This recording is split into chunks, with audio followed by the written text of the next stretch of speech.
My name is Emma Carter, and I'm 28 years old. For the longest time, I believed that love was something beautiful, something that happened when two lonely hearts found each other at the right time. I was wrong. If someone had told me 3 years ago that I would become the woman everyone hated, the woman people whispered about, the woman who accidentally fell in love with a married man, I would have laughed. Not because I thought I was perfect, but because I believed I would never ignore the warning signs. Today, I know better. This is my story. And I hope no one ever has to live through what I did. It all started in New York City. The city that never sleeps. The city where millions of people chase dreams every single day. I had just moved from Boston after accepting a marketing position at one of Manhattan's fastest-growing tech companies. Everything felt new. New apartment. New job. New friends. New possibilities. My apartment wasn't glamorous. It was a tiny studio in Brooklyn with peeling paint, noisy neighbors, and a radiator that sounded like it was preparing for battle every winter morning. Still, it was mine. Every morning, I crossed the Brooklyn Bridge on the subway, coffee in one hand and endless ambition in the other. Life finally felt like it was moving in the right direction. Or so I thought. The office was exactly what you'd expect from a modern startup. Glass walls. Free coffee. Open workspaces. People walking around with expensive laptops and impossible confidence. On my first day, I was terrified. I smiled at everyone. Most smiled back politely. Some barely looked up from their screens. Then, I met him. His name was Daniel Brooks. He was standing near the coffee machine, wearing a navy blue suit while everyone else dressed casually. He looked older than most employees. Maybe 38. Tall. Confident. Calm. He wasn't the kind of man who demanded attention. People simply gave it to him. He noticed me struggling with the complicated espresso machine. "You've been fighting with that thing for 5 minutes." His voice startled me. I laughed. "I think the machine already won."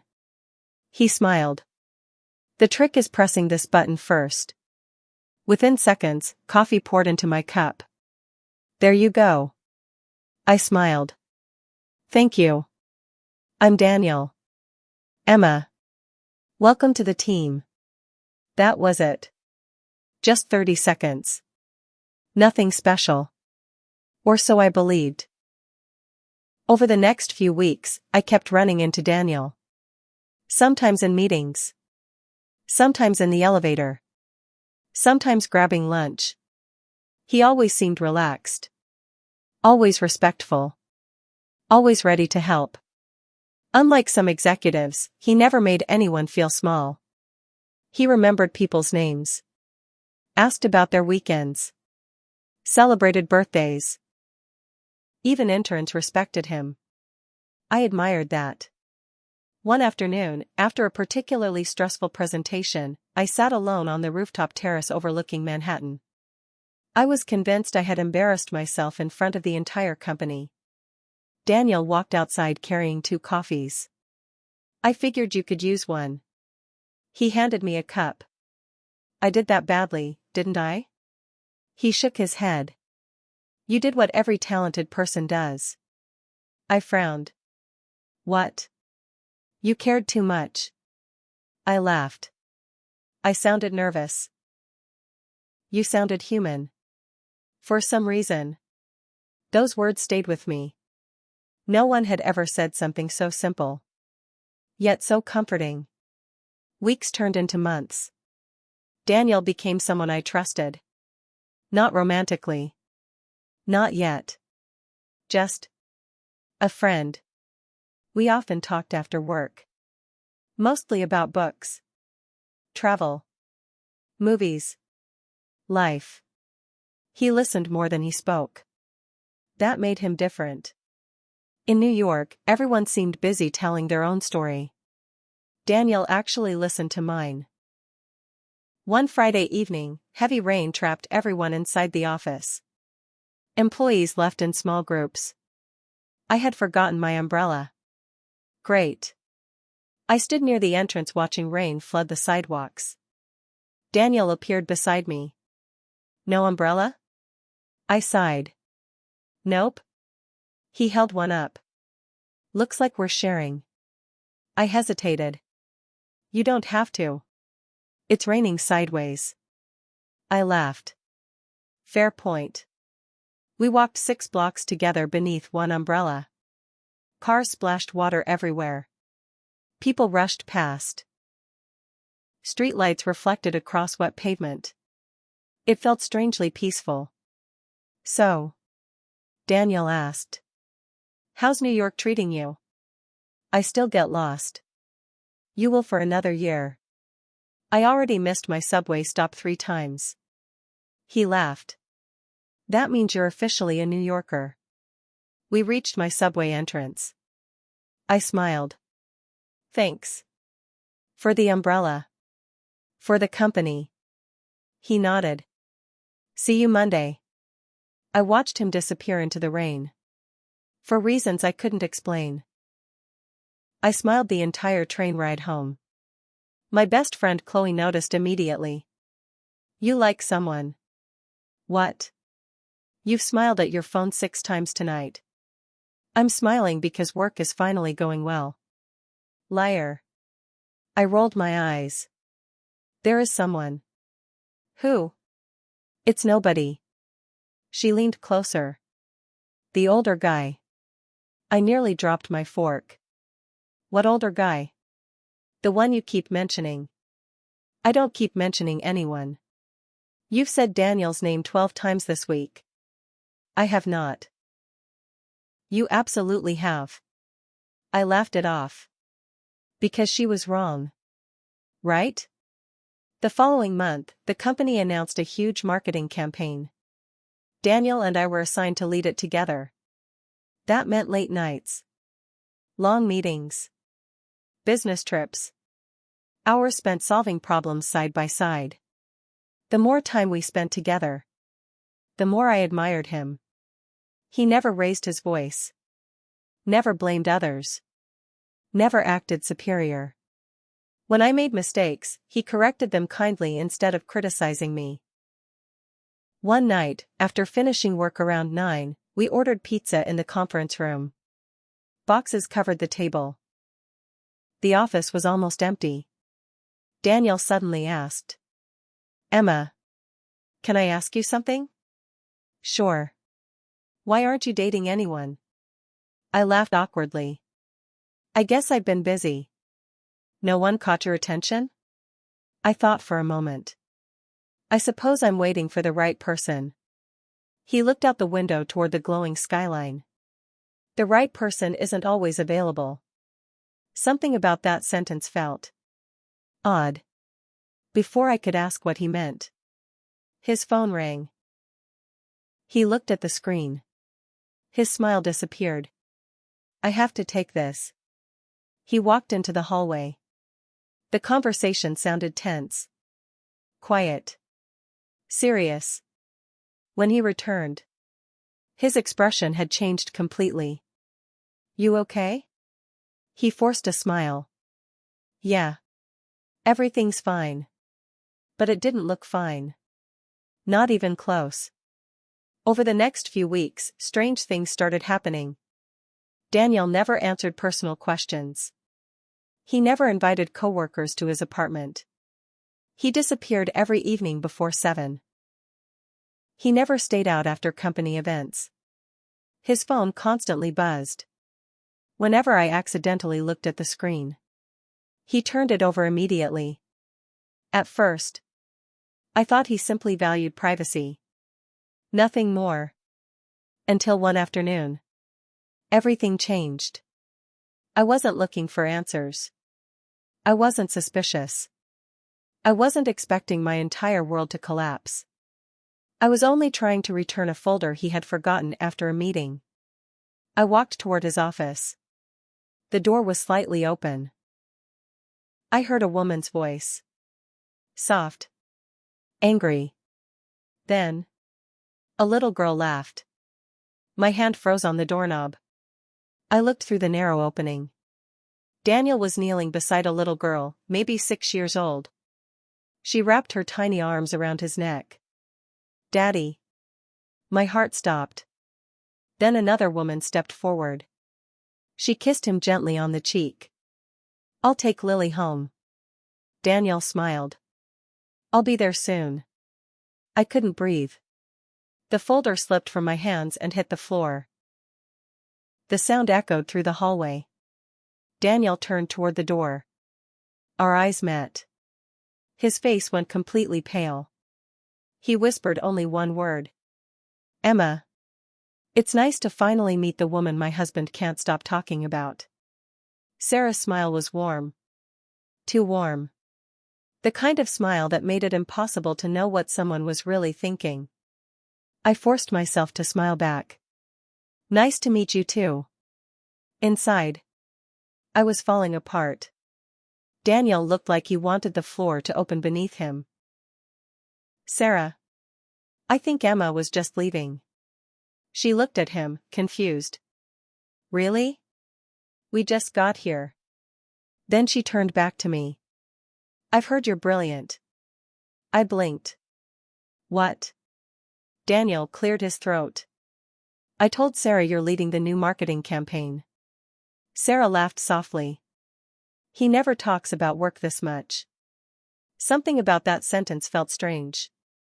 She wasn't jealous. She wasn't suspicious. She genuinely seemed happy to meet me. That made me feel even worse.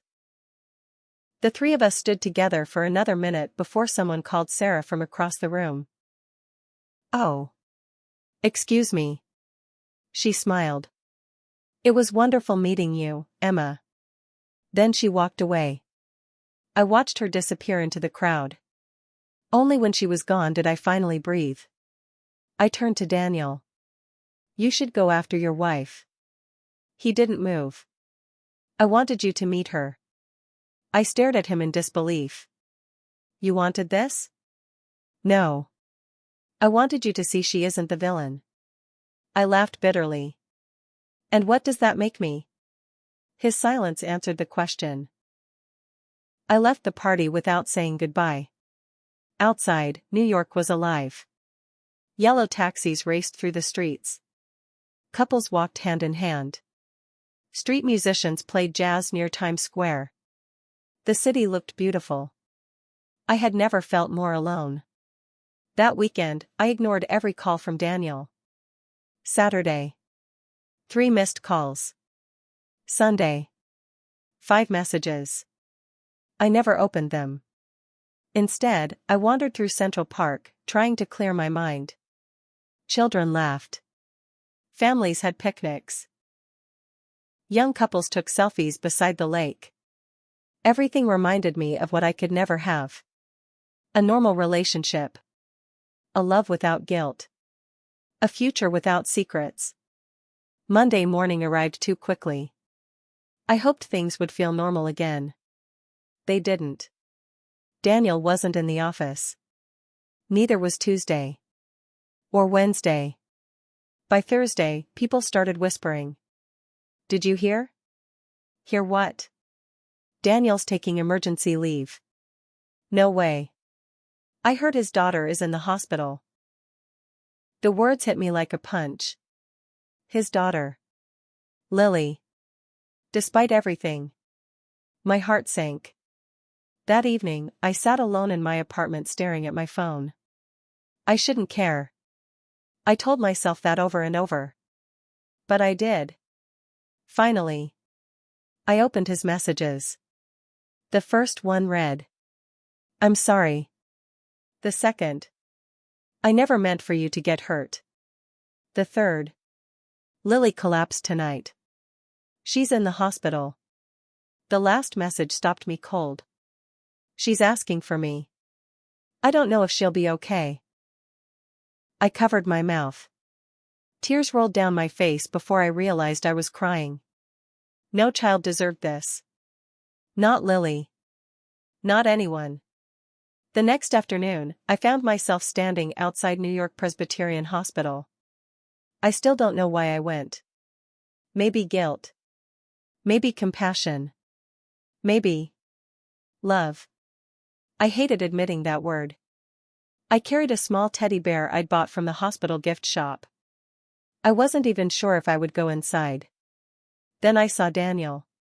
He looked nothing like the competent executive I knew. His beard had grown in.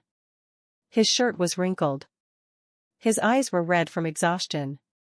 When he saw me, he looked shocked. "Emma? I heard about Lily." He nodded slowly. "She's in surgery." "I'm sorry." For a long moment, neither of us spoke. Then he whispered, "I didn't think you'd come." I almost didn't. We sat in silence for nearly an hour. No flirting. No hidden feelings. Just two exhausted people waiting outside an operating room. Finally, the surgeon appeared. "Mr. Brooks?" Daniel stood immediately. "How is she?" The doctor smiled. "The surgery was successful." Daniel closed his eyes in relief. He actually started crying. I'd never seen him cry before. Not once. A few minutes later, Sarah walked into the waiting room. She looked exhausted too. Then she noticed me. For a brief second, confusion crossed her face. Then she smiled. "Emma. You came. I heard about Lily." Sarah hugged me without hesitation. "Thank you." I stood there frozen. She had no idea. No idea how guilty I felt. No idea that I had fallen in love with her husband. Yet she was thanking me. I wanted the ground to swallow me whole. That night, after everyone had gone home, Daniel walked me outside. The city was unusually quiet. "I don't deserve your kindness," he said. I looked at him. "No. You don't." He nodded. "I know." Then he reached into his pocket. He removed something. His wedding ring. He stared at it for several seconds. Then slipped it back on his finger. "I made vows." He whispered. "I don't know if my marriage can be saved. But I know I owe Sarah honesty." My heart broke hearing those words. Because for the first time, he wasn't choosing between two women. He was choosing to become a better man. Even if it meant losing me forever. I forced a smile. "I think this is goodbye." Daniel looked at me. For several seconds, neither of us spoke. Then he whispered, "I'll always be grateful I met you." I nodded. "So will I." I turned and walked away. I didn't look back. Because I knew. If I did, I might never leave. But I had no idea. 3 months later, Daniel would show up at my apartment door with news that would change both of our lives forever. 3 months passed. 93 days. I counted every single one of them. Not because I wanted to. Because forgetting him proved impossible. Life, however, didn't stop. I buried myself in work. I got promoted to senior marketing manager. I joined a weekend yoga class. I started therapy. I even deleted every photo of Daniel from my phone. Or at least, I tried. Some memories refused to disappear. Every time I crossed the Brooklyn Bridge, I remembered our first conversation. Every coffee shop reminded me of him. Every rainy day brought back the memory of that umbrella. But slowly, the pain became quieter. Not gone. Just quieter. One chilly October evening, I was cooking pasta in my tiny apartment when someone knocked on my door. I wasn't expecting anyone. When I opened it, my heart nearly stopped. Daniel. He looked thinner. His hair was shorter. The dark circles under his eyes were gone. But his expression. I'd never seen him look so broken. Emma. What are you doing here? I know I shouldn't have come. Then why did you? He took a deep breath. I needed to tell you something. I hesitated. Every instinct told me to close the door. Instead, I stepped aside. Come in. We sat in silence. The apartment felt smaller than ever. Neither of us knew where to begin. Finally, Daniel spoke. Sarah knows. My stomach tightened. What? Everything. The room became painfully quiet. She found my journal. You kept a journal? He nodded. I wrote about you. I closed my eyes. Oh, Daniel. I never planned for her to read it. But she did. What happened? He looked down at his hands. I told her everything. Everything? How I met you. How I felt. How I hid the truth. Everything. I swallowed hard. Did she leave? He nodded slowly. She asked for a divorce. The words echoed in my mind. I had imagined this moment 100 times. But instead of relief, all I felt was sadness. What about Lily? His eyes filled with tears. She still loves both of us. We're sharing custody. She's doing well. I smiled faintly. I'm glad. He looked at me. I didn't come here because I'm divorced. I frowned. Then why? I came because Sarah told me something before she left. What? He hesitated. Then whispered. If you really love Emma, don't ruin her life the way you ruined mine. Those words hit me harder than anything else. I stared out my apartment window. New York glowed beneath the night sky. Millions of lights. Millions of stories. How many of them ended like this? Daniel broke the silence. I've spent 3 months asking myself the same question. What question? If love is enough. He looked directly at me. I finally know the answer. I didn't speak. It isn't. For the first time since we'd met. Neither of us tried to justify what had happened. No excuses. No blaming. Just truth. He continued. I loved you. I still do.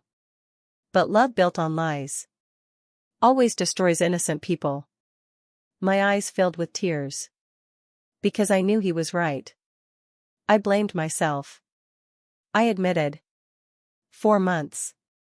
I thought maybe if I'd asked more questions. If I'd noticed the signs. This wouldn't have happened. Daniel shook his head. No. The responsibility was mine. I should have told you on the first day. I should have worn my wedding ring. I should have respected both you and Sarah. His voice cracked. I failed both of you. We sat quietly. Then I asked something that had haunted me since the hospital. Did you ever love Sarah? He smiled sadly. More than anyone. What happened? Life. Hospital bills. Stress. Long nights. We stopped being husband and wife. And became 2 exhausted parents. He paused. I didn't cheat because I stopped loving Sarah. I cheated because I stopped communicating.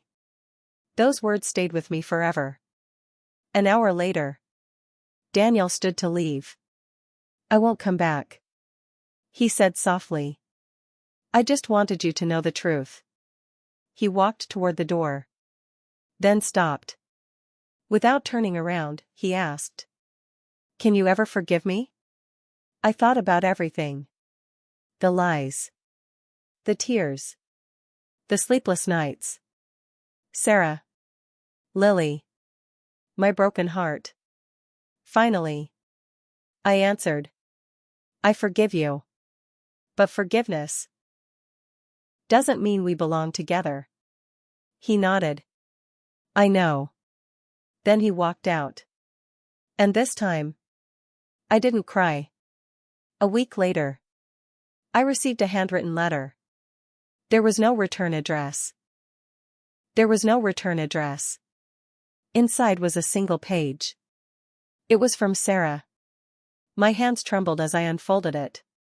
The first sentence made my heart stop. Emma, none of us were villains. We were simply broken people making broken decisions. I kept reading. She wrote about forgiveness. About pain. About starting over. At the bottom of the page, she had written one final sentence. Don't let my ending become yours. I folded the letter carefully. And cried harder than I had in months. 6 months later, I accepted a job in Seattle. Leaving New York wasn't running away. It was choosing myself. For the first time in years, I wasn't chasing someone else's love. I was rebuilding my own life. As my plane lifted into the clouds, I looked down at the city that had given me everything. And taken everything away. I whispered to myself. I survived. And for the first time, I truly believed it. 3 years later. Sometimes I still dream about New York. The smell of coffee from the little cafe near my apartment. The crowded subway during rush hour. The lights of Times Square reflecting on rainy streets. And sometimes, I dream about Daniel. But when I wake up, the pain is no longer there. Only memories. My life in Seattle turned out to be exactly what I needed. A fresh start. I was promoted to marketing director within 2 years. I rented a small house overlooking Puget Sound. Every morning, I drank coffee on my balcony while watching ferries cross the water. For the first time in a very long time, I felt peaceful. Not because everything was perfect. Because I had finally forgiven myself. Therapy taught me something I wish I had known years earlier. Sometimes we spend so much time blaming ourselves for loving the wrong person that we forget. Love itself isn't the mistake.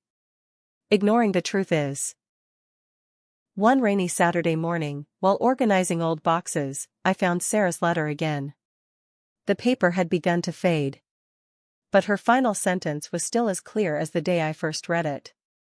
Don't let my ending become yours. I smiled. I didn't. Then I carefully placed the letter back inside the box. Some memories don't need to be erased. They simply need to stay where they belong. In the past. That autumn, my company sent me to Chicago for a national marketing conference. Thousands of professionals attended. The hotel ballroom buzzed with conversations and laughter. After finishing my presentation, I walked toward the lobby cafe. That's when I heard a familiar voice. Emma? I froze. Slowly. I turned around. Daniel. He looked older. A few gray hairs framed his temples. There were more lines around his eyes. But his smile. It was still the same. Warm. Gentle. Honest. This time. Completely honest. For a few seconds, neither of us spoke. Then he laughed softly. I almost didn't recognize you. I smiled. You have more gray hair. He touched his head and laughed. I've earned every one of them. The awkwardness disappeared almost instantly. Not because our past no longer mattered. Because enough time had passed for the wounds to heal. We sat in the hotel cafe for nearly an hour. There was no flirting. No hidden emotions. Just two people catching up. So? I asked. How's Lily? His face lit up. She's 12 now. Her last surgery was successful. She's healthy. Relief washed over me. That's wonderful. He reached into his wallet. Want to see her? He showed me a picture. A smiling girl with braces held a soccer trophy while standing beside Sarah. They look happy. They are. He nodded proudly. Sarah remarried 2 years ago. To a pediatric cardiologist. I couldn't help smiling. Really? Really? He's a good man. I'm grateful Lily has him. Hearing those words told me how much Daniel had changed. Years ago, he would have spoken from pain. Now, he spoke from gratitude. What about you? He asked. I smiled. I'm engaged. His eyebrows lifted. You are? I nodded. His name is Ethan. He's a high school history teacher. Daniel laughed. A teacher? Never expected that. Neither did I. But he makes me laugh. He listens. He tells the truth. And every morning, he still thinks I'm beautiful before I've even had coffee. Daniel smiled warmly. I'm happy for you. For the first time, I believed him.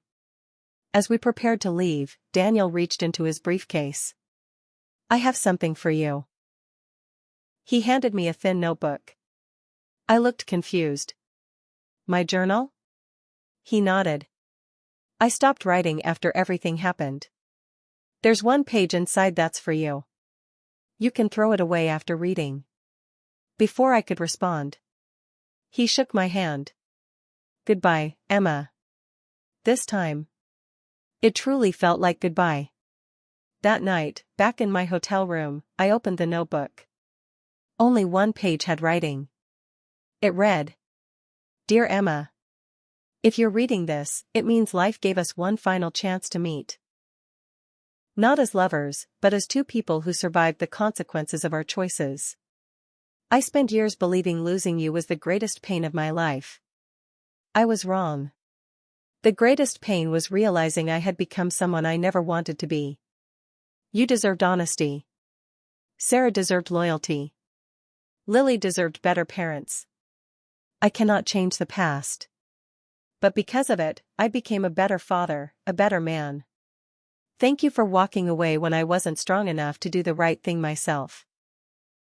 I hope your future is everything ours could never be. Daniel. By the time I finished reading, my eyes were filled with tears. Not tears of heartbreak. Tears of peace. 6 months later, I stood in a small garden surrounded by family and friends. The sun shone brightly. Soft music played. White roses lined the aisle. I wasn't in New York anymore. I wasn't the confused woman chasing impossible love. I was standing beside Ethan, preparing to say, I do. As my father walked me down the aisle, I remembered the girl I used to be. Lonely. Hopeful. Broken. If I could speak to her now, I'd tell her. You are not defined by the people who leave your life. You are defined by the courage to keep moving.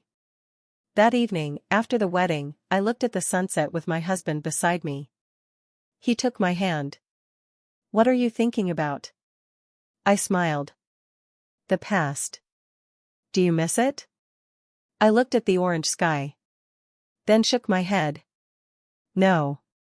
I learned from it. And that's enough. Life lesson. Sometimes, the greatest act of love isn't holding on. It's letting go. Love without honesty becomes pain. Love without respect becomes regret.